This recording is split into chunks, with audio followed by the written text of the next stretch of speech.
Hello and welcome to Moonface Designs. In this video I'm going to be stepping way out of my comfort zone and I'm going to attempt my very first building.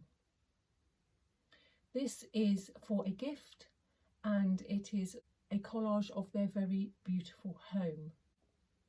The collage will be 40 inches by 20 inches, or that's a metre by half a metre. As you can see around the edges, I've left a 2-inch margin, and that will be where the extra background fabric will fold around my canvas. You can also see that it's not complete here. There's probably only just over half of it showing here. It's so big I couldn't fit it all on my easel. I'm going to start this half first. I'll show you a picture of the actual beautiful cottage that I'm going to attempt. It's here. I've taken off some of this bit here, so it kind of goes along there. I know it's going to be really difficult when I come to do all of these stones here, and I'm not really quite sure how I'm going to do that yet. So I've been busy making my pattern. It's not as detailed as I would normally do. I just wanted to see, where each thing was and get the perspective right, which I've done now. So hopefully the rest of it will all come together as I put the right fabrics in the right places. I'm not going to sit and video the whole process. It's going to take me some time to do this, so we'll just keep dipping in and out. All the time I was doing the pattern, I'm thinking this is absolutely great and I can't wait to get started on it. But on the other hand, there's a massive amount of trepidation because I'm not sure what it's going to turn out like. I'm pleased that you're on this journey with me. So I've decided that I'm going to use this fabric for the roof. It's got a sort of kind of look of thatch, which would be quite useful. The thing is, it's not big enough. I've ordered just a fat quarter of it, and obviously it's only going to go halfway. So it will need a join in it at some point. But when you do joins, when you're doing something like this, if you make the lines wavy where they meet, it doesn't show up very much at all. And especially once you've done your thread painting on the top of it as well. What I intend to do with this is all one kind of flat colour. I know it's got texture in it, but what I intend to do with this then is to use some Inktense pencil to pick up the darker pieces and the shadows that are actually on the thatched roof. So what I've done is I've cut myself a piece of parchment paper, and I'm going to just offer it up over the top. Now, if I'm lucky enough, I've got these clips that should go over the top of that, and they might just hold that in place. There's still enough on there, just up a little bit. So that means I can trace this without it moving. There's nothing worse than doing a big area and you get halfway through and then you realise that your parchment paper or your Bondaweb backing has moved. So I've traced that now onto my parchment paper. So now I know how much Bondaweb I need. I have now put the Bondaweb on the back of my fabric. And as you can see now, that is back to front when you look at it. So what that means is when that's cut out, that will flip back over. We'll have the right piece of fabric to the front, and then that will sit over that piece there. So now I've cut it out. So this piece of parchment paper I will be able to use again on something that's smaller if I need to. So I'll keep that to one side. So now we can take the backing paper off of this. I think what I'm going to do is I'm going to stick a small piece at a time. Make sure that's roughly in the right place there. A bit of parchment paper to make sure that nothing dirty from my iron goes onto it, and a bit of heat. Now that'll hold that piece there, and then I can reach across and do this piece.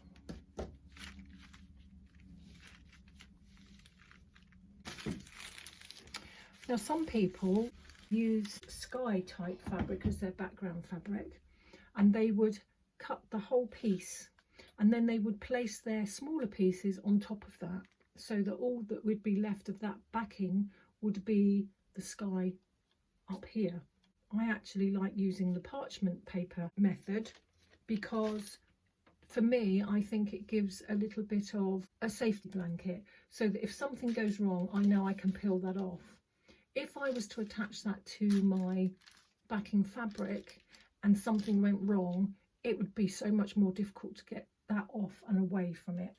So it's just purely because I just think it's easier for me that if I make a mistake, I won't panic too much about it, because I know that I can put it right. At the moment, I don't particularly like that. I think it's just too uniform to be the roof. But we will just leave it like that for the moment and start building up things around it. I can try with Inktense pencils. If I don't like it, then I will try something else. But for the moment, that's kind of given me the first part on my collage. So the next thing for me to do would be to sort out all these trees. So I have a relatively decent amount of leafy type fabric here. I'm not sure how useful any of it is going to be at the moment. So I think the first thing I need to do is pre-prepare the pieces. I already have some that I've pulled out from my stash, and again they're all slightly different to the ones that are here, in darker greens and lighter greens. So all of these might be useful to hopefully work, and I've got a couple of boxes here of pre-prepared light greens and dark greens. So hopefully we'll have enough to build up something that looks fairly realistic. Okay, so I've done some greenery, so I just really wanted to show you how I've done this tree, say in particular. So the first thing I did is I got another piece of parchment paper, and then I put it on my pattern, drew around it, but what I made sure I did was draw a line that was, so it was a little bit bigger, if you see what I mean, than this piece, and then it would actually sit underneath it.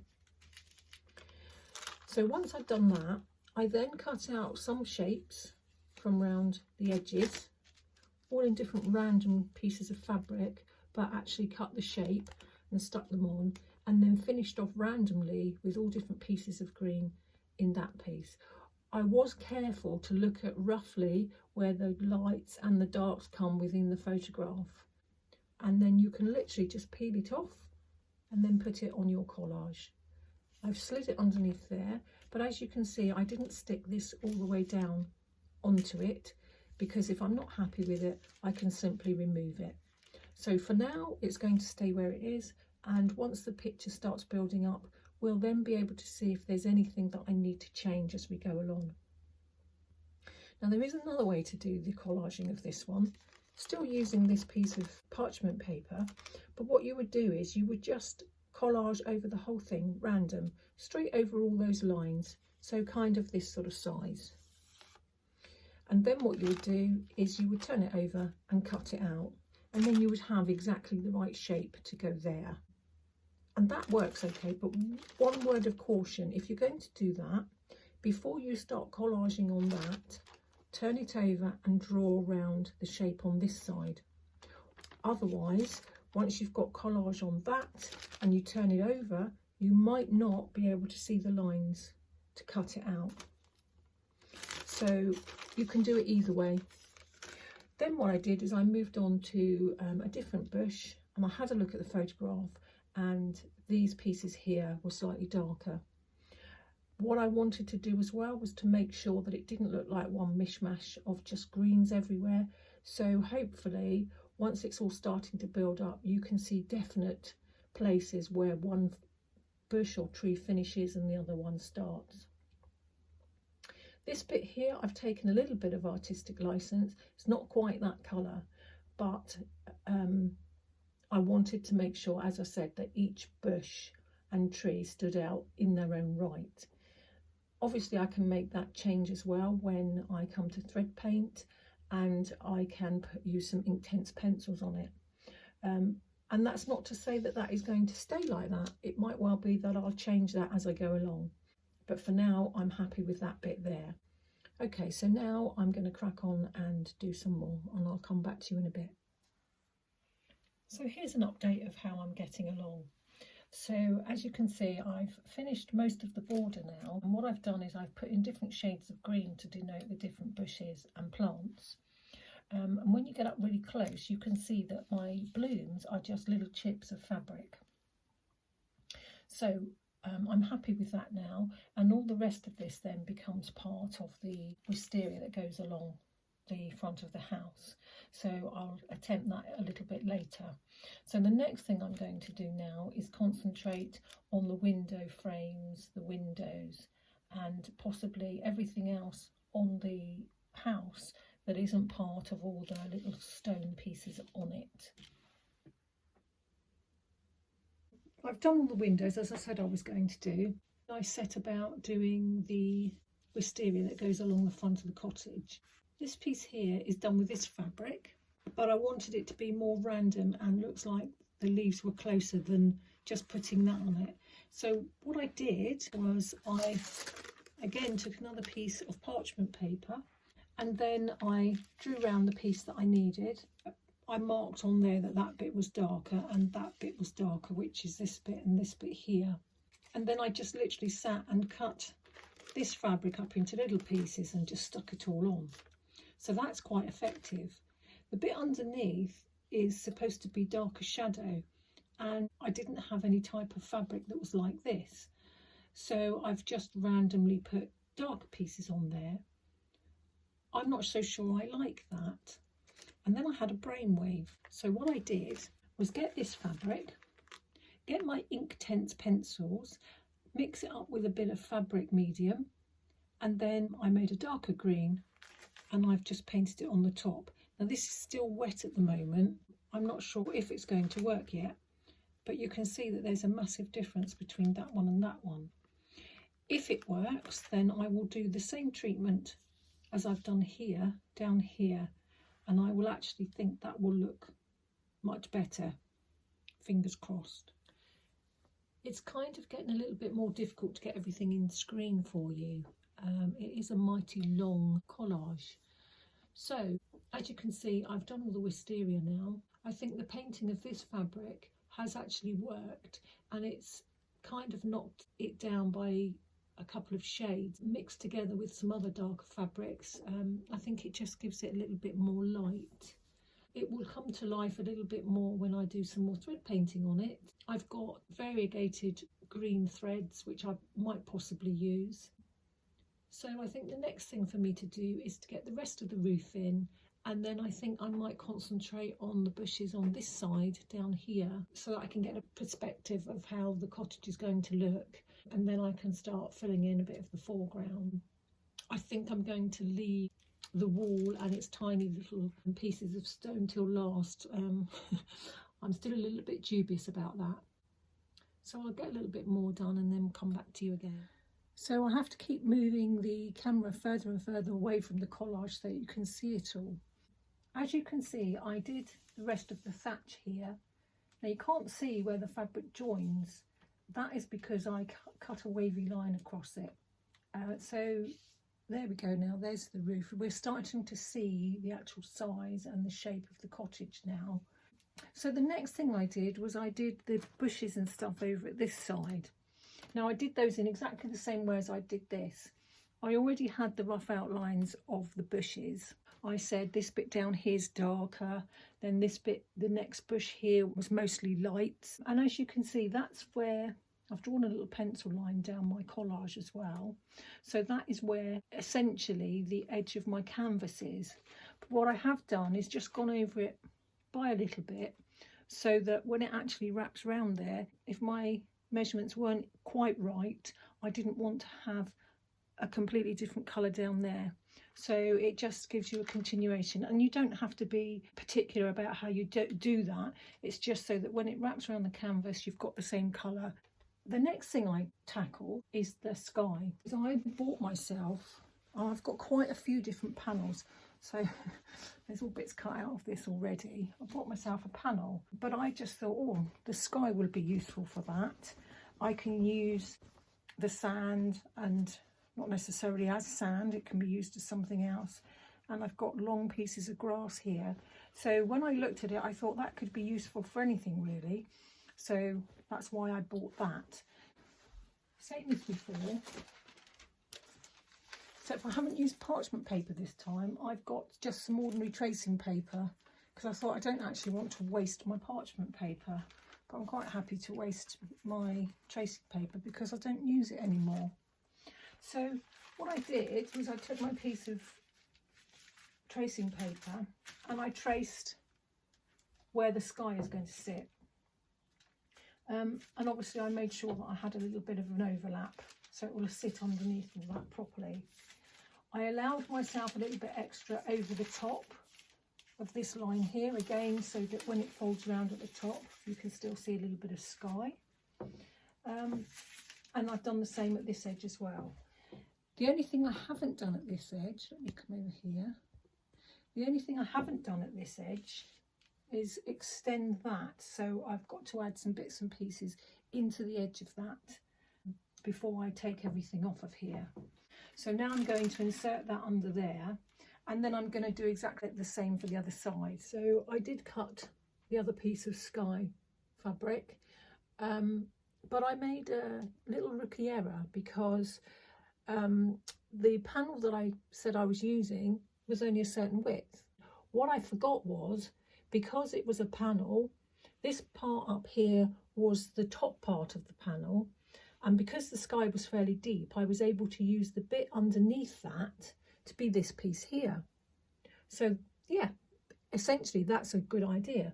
But what I did forget was obviously that it's got sky and clouds, and there's all different colour blues, and it was where it was going to join. Well, because it was only a certain width, obviously I've got the whole thing to do. I didn't want to put too many joins in it. And as I've said, you know, you can't see this join here, but because this is got different blues, the clouds and everything else, you can see the join quite clearly. Although it was quite a good idea to use the panel, what would have been much better was to get something that was all one width to start with, so I didn't have to join it. However, I have tried to find some other sky fabric as a backup, but I actually particularly like this sky. The other ones that I've seen generally have a repeat, so you'd have the clouds there, and then I'd be using the same picture again, if you like, on that side as well, which just wouldn't look right. So what I did was I've traced my chimney pot, and as you can see, I've made the join right down the middle of it. You're not going to see all of this join. So if you hold that up there, you'll see that it comes to about here, and I've drawn a little pencil mark on my fabric. So you're definitely not going to see that bit there, because that is going to be underneath the chimney pot. And then the line for the edge of the canvas is here. So it's literally is just this tiny piece here that you're going to possibly see. It was this colour blue all the way to the edge, and obviously I couldn't have a blue line going straight through the cloud here. So what I did was I cut into the blue so it sat round the cloud, and then I made sure that I got the blues here as close to it as I could. If you see, I had a little bit to play with, and I've got a bit at the end, so I was able to move it backwards and forwards to find the best piece that I could get for it to join. Now I think once I've got the iron on that and actually stuck it down, you'll still be able to see it a little tiny bit, but I think I might be able to hide that when I do my thread painting. So I could possibly hide that underneath some stitching. It might well be that I will have to change the sky because I might not be able to live with how that looks. But for now, I think I owe it to myself to give that a try to see whether that works. So I think the next thing I will do is do this chimney pot, and I think what I might do is I might have a little bit of artistic license, and instead of having it there to there, I think I might just lift it up by another centimetre, so I can just add another couple of layers of brick, and I don't think it'll notice so much, which will probably lift it up just a little bit, which will hide a little bit more. So that's where the join is, and that's kind of how, hopefully, fingers crossed, that I can get over that. And then I said over this side, the plan was to put sky over all of this and then do the collage of my tree here. But this particular tree, there's lots of sky that you can see through it. So what I was going to do is I was going to trace it, and then I was going to do my collage on here and then peel it off once I was happy with my tree foliage. And then I was going to stick it on the top of my fabric. Well, I can't do that because, as I said to you, it was a panel and it's only a certain width. So it turns out that this is the only amount that I've got left from that panel. I've got a few odds and ends here, but you can see the trouble I would have to if I was to join lots of them. So this isn't quite wide enough here to sit across there and do what I need it to do, because that's the way it goes. I probably couldn't put it that way because the clouds are going the wrong way. So what I'm going to do is I am actually going to do my green for the tree. I'm going to stick it back on, and then I'm going to see what opportunities I have to put pieces of sky underneath it where I can hide all the joins, so it'll look like one piece of sky. So I've done both of the chimneys now. They took absolutely ages, but I'm happy with how they're looking. So when I did this chimney, I did make it a little bit taller. It's not a lot taller, but a little bit. And it just took the top of the chimney up a bit more. And that is where the collage will be folded over the top of the canvas. So actually it is less than 1.5 inches that you can see the join. I've actually put some heat on it now and stuck the two pieces together so it doesn't stand out in your face, and I think I'll be able to hide that when I do the thread painting. So back to how I did these. I have got two pieces of fabric. This is the first one. What I did was I got my background fabric and then I literally cut these down to make the smaller bricks out of these, and I use these because they're the perfect colour. They've got all the proper striations in it of bricks, so it looks fairly realistic up there. And I did the same with this one here, but I used fabric like this. It works great because there's lots of different colours in it, which is indeed what the cottage actually looks like. I think it's going to take me forever to do the granite within the cottage, so I'm going to concentrate on getting everything else done first. The next thing I'm going to do is this corner and sort out this tree and the sky and everything else that goes with it there. Once I've done that, that will mean the top third of the collage is finished. And once I've done a bit more, I shall come back to you again.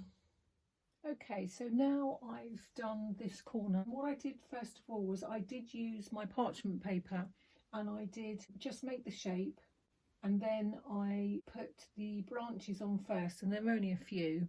And then once I did that, I cut myself lots of different pieces of green fabric and I just put them on in a way that they look like they were hanging over and growing that way down. You can see at the edge here that I've just put one solid piece of green. That is because that is over and past the bit where it's going to go round the edge of the canvas. If I put my ruler there, that is where the edge of the canvas is, or thereabouts.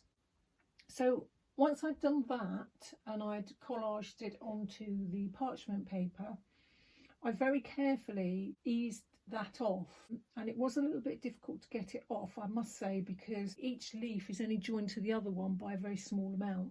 I turned it over so that the glue was facing upwards. I got some blue pieces of fabric and I just put sort of like a piece there and then a piece there and then a piece there, and then I just cut round those pieces so that that filled in all the blue that I needed to show through. But it also meant that I could use my scraps of blue. So once I'd done that and that was in place, what I did then was use the last piece of my blue fabric and filled it in here. I finished the side of the thatch and everything else here, and then I moved down to these pieces here. So the next thing I've got to do is just to fill in the last pieces of the bushes here, and then I can add just a few odds and ends of white blooms here and some pink blooms here. So yes, it's coming along quite nicely. So far it's had 20 hours on it, all but 10 minutes. If I make some other collages including buildings, I've learnt a lot. I can put the things that I've learnt to another one, which will probably make it better. Okay, so I finished the greenery in this corner here, and what I did was I did a wash over this green piece here. I'm not quite sure whether it needs a darker wash again, but for the moment I'll leave it to dry and we'll see how we go with that. So here's the picture here. So I've done the black pieces around the grass here. I finished this bush here. I've done this pot plant here. Then I've done the rest of the wisteria. This piece here is the little bit that's escaping at the bottom there. So since we last had the catch up, I've done the doorway and the rest of the hard landscaping here. And I know it looks very basic at the moment. I'm going to have to put a lot of detail in with that with the paintbrush, I think. I couldn't find the right colour fabrics, so I've put the undertone one in, and then on top of that I will put my paints, which will hopefully bring it to life. But it is actually the cottage that we are looking at more than this here. So I'm now going to try doing the stonework, and I think luckily, because I've done everything else, I can start doing things in small portions, which will make it a little bit easier. I just need to be careful that this portion will look the same as, say, this portion, because if I do them on different days, they might look slightly different. So apart from that, I'm going to crack on. So wish me luck, and I'll see you on the other side. I thought you might find this useful. So I'm concentrating on doing this bit here. So what I did was I took my parchment paper and I drew round the size of the cement, if you like, that's going to fill up that piece there. And then what I did was I marked out where the windows were and where the stone was, and obviously where all the plants were. So that gives me an idea that even though it's going to be one piece of fabric that sits behind all of this, it's just this bit here and this little bit up here that I need to concentrate on doing the stonework for. So armed with that, I then cut myself a piece of fabric that's roughly that size. So that's going to sit over there like that. And then on the fabric, I drew with pencil where I knew you couldn't see. I knew it was going to be covered over. So I'll show you what I mean.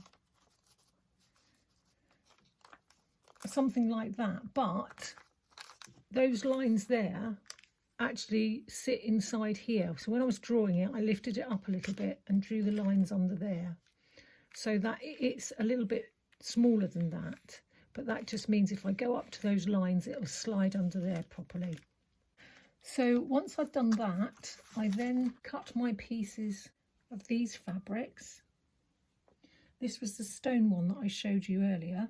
And what I did is I cut out all the different colours of it. So I've got slightly darker pieces, slightly lighter pieces, bits that have got a bit more brown in it, etc, etc. And I've already taken the backing off of it. And then what I've done, come this way, is I've cut them, I don't know whether you can see or not, but in my little tray here, little tiny pieces. And they are literally small pieces, just randomly cut. So what I've been doing now is I've been dipping into those so that I can get the random look. And then I've been putting them on my fabric. And then what's going to happen, once I've finished it, I shall lift these pieces up and slide it underneath here. But I'm not going to do that just yet. I've got the photograph here right with me so that I can see where I'm going with things. So that's the first bit of that bit there. I've still got the rest to go. So I thought I'd drop in again just to show you, I'm getting there very slowly, and I did do these in pieces. So I did this piece here by itself, this piece here by itself, this piece here all as one piece, and then this piece I came to here or thereabouts and did that piece, and then where I had joined the fabric underneath I just put the stones over the top.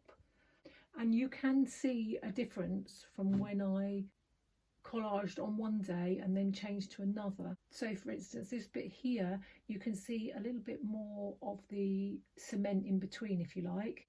And what I had to do was I had to put just a few more pieces of fabric in it to hopefully make it look more like the rest of it. This piece here was all done in one day, and you can see that. And then this bit here I've just finished, and you can see that that is slightly different to that. But I have to say that usually when there's something like this, it's not just one person building it. So one person would be building one bit while another person was doing another bit. So there will be some variations. But that's my story and I'm sticking to it. So I've just got the last little bit to do now. I say the last little bit, it's still going to take me a long time to do. Hopefully it won't be too long before I'm back with you. So there we go. That is all the stonework finished. Now, it took me a very long time to do that, and at some point it was getting a bit laborious and, to be perfectly frank, a little bit boring. But I have to say it's been 100% worth it. Now, this bit here I've done with the same fabric as I've been using within the stonework here. I have decided not to do complete stones in that piece. If I show you a picture, you can see here that you can't see each and every stone singly. So what I've actually done is I've put that fabric on, and I will put the detail in with Inktense pencils or my thread painting. So the next step would be to get my Inktense pencils out and start putting all the other pieces of detail on the top. So in the next couple of steps I will show you how I use my Inktense pencils. So let's get cracking. These are my Inktense pencils, and essentially they're just pencils, but they turn to ink. You can heat set them with an iron and then they become a permanent fixture. So if this was to be a quilt that was going to be washed, then in theory you should be able to wash it and all the pencil will still stay on it. As it happens, this is going to be stretched over canvas, so it's not going to make any difference. I could actually use acrylic paint or anything else because it's not intended to go through the wash. So what I did was I took a black and a white pencil and I just added a bit of water to it with my brush into my mixing palette, and then I added some acrylic fabric medium, and that actually makes it glide better. This looks fairly dark at the moment, but from experience it tends to lighten up a little bit as it dries. So that's just had a bit of a grey wash on it. You can see from the photo that, you know, it's not all one colour. Can't do any more to that at the moment until it's dry. So I've put another wash on now, and it was kind of like a pinky brown colour, and then I've just made a few little dashes and stuff to suggest the brickwork in there. With the pathway here as well, I didn't really do too much of that. I just used a pencil actually and just drew a couple of lines to suggest the separate slabs for the paving. So I think I've done everything I can for now as far as the Inktense pencils are concerned. This piece here isn't the most important part, it's this part here. So I'm hoping that when you're looking at the whole picture, your eye will overlook this bit here, but you will get a sense of what it's meant to be. So I think what I'm going to do now is I'm going to make my sandwich and get it all ready for thread painting. So the next step is to make my quilt sandwich. But first, before I do that, I've got to peel all of this off in one piece. So that's going to be fun to make sure that all the pieces stay where they are. And what will happen is it will be stuck onto a donor piece of fabric. So the piece that I've chosen is larger than this, and it is just an ordinary piece of cream fabric. And then that way that's not going to interfere with any of the colours on here.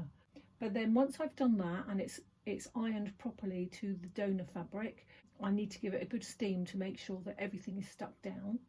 And then what I will do is I will use some wadding, which is just a 4-ounce wadding. It is a little bit thick, but instead of trying to split it, what I do is I make sure that when I steam it heavily, it crushes right down and it goes a lot thinner and becomes a lot more stable. It is actually perfect for what I want. So I shall get that done and then I'll come back to you again. So the collage is now steamed and fixed securely to the donor fabric, which is the cream fabric that you can see around the edge here. What I did was I drew the canvas on the back of this and wrapped it round to see where I wanted it positioned on the canvas, and then how much fabric I needed to make a complete wrap around it. And the way I did that, I can't really show you properly because it's pinned, but the way I did that was I drew around the canvas on the back of the cream and then made sure that there was enough fabric that wrapped around, and then I marked it all, and now I've cut it. So this is the right size now to sit on the canvas, and the edges finished nicely. Then what I did was I added my batting to it, and as you can see it's thinner than it was before. So everything is steamed and in place and held down now. I did start the thread painting after I had done all of that, and I've done some of the roof. It's not completed. This little piece here took me about an hour. I've got some other colours to add into that yet. I'm going to crack on with the thread painting now, and then I'll come back to you when it's finished. So here is the finished collage. It's been stretched and placed on a canvas. I'm pretty happy with how it's turned out. I have learned an awful lot of things along the way. There are definitely things that I would change when I come to do another collage. Fingers crossed that the recipients like it as much as I do. Some interesting information. So altogether it's taken 50.5 hours to produce this collage, and that's broken down into smaller parts. So 36 hours for the collaging, 2 hours 10 minutes for painting, 2 hours 30 for preparing to do the thread painting. So that means removing from the parchment paper, steaming to the cream donor fabric, adding the batting, cutting to size, and then pinning. The thread painting took 8 hours and 40 minutes, and mounting on canvas took 1 hour and 5 minutes. So that's 50.5 hours in total. Thank you for spending time with me. It's been fun spending time with you. Until next time, take care of yourselves. Goodbye.